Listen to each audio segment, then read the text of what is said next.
There was a time in Hollywood when movies based on video games were not good. The last couple of years, movies and TV shows based on video games has grown in popularity and in quality. With TV shows like The Last of Us and The Witcher, and also soon upcoming TV shows on the horizon and God of War series.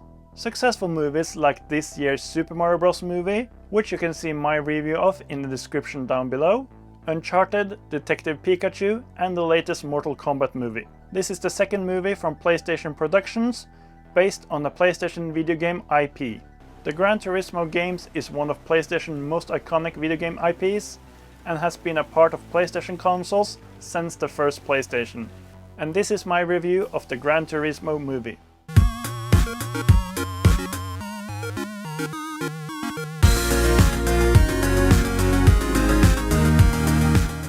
The movie is directed by Neil Blomkamp, who is best known for his sci-fi movie District 9. Blomkamp brings his visual flair and knack for action to the racing scenes, which is thrilling and immersive.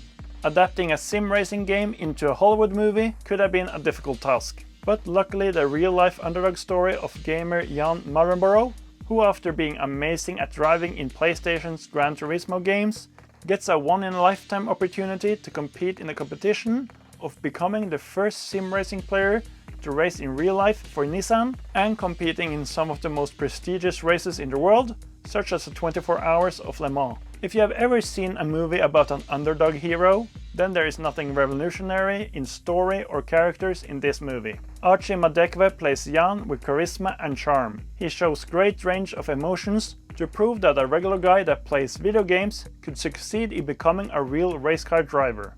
David Harbour is excellent as Jack Salter, the former race car star who trains Jan and his teammates. He tells them directly what they need to do to succeed in real race car driving, and in the beginning doesn't really care about them and thinks the idea of the GT Academy is stupid, before he turns around when he sees the dedication and passion the gamers have for the games and driving.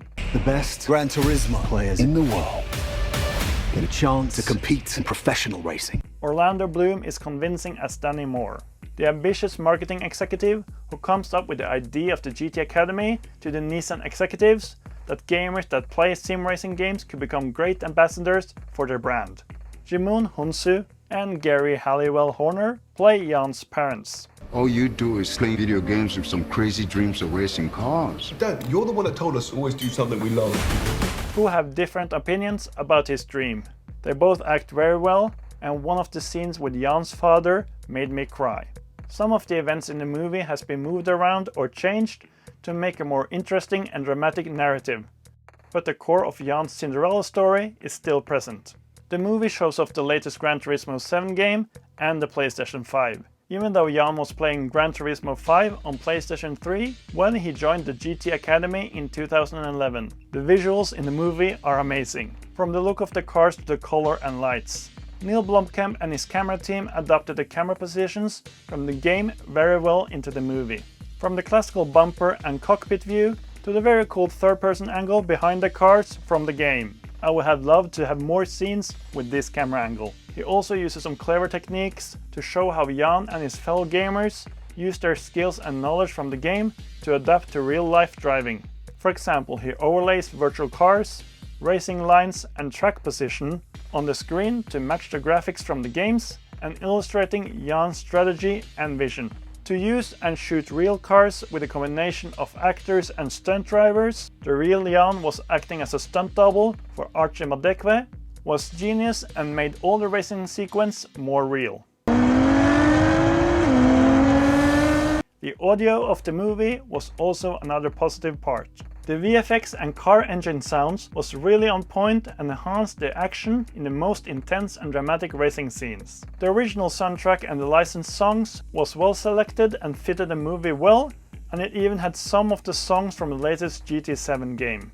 I'm a little bit disappointed that they did not use the most famous Gran Turismo song from the games, Moon Over the Castle, but that's the only negative. The movie could perhaps be a little bit longer, as the training montage showing the gamers training and driving real cars for the first time was cut very short.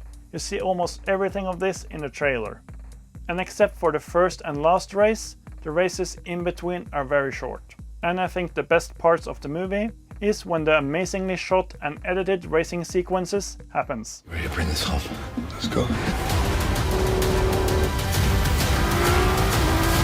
Gran Turismo is a movie that celebrates the power of passion and possibilities. It shows how a video game can inspire someone to pursue their dreams and achieve their potential. It's a movie that both fans of the Gran Turismo games and racing movies will enjoy, and I really recommend it. Gran Turismo is a movie that deserves a checkered flag.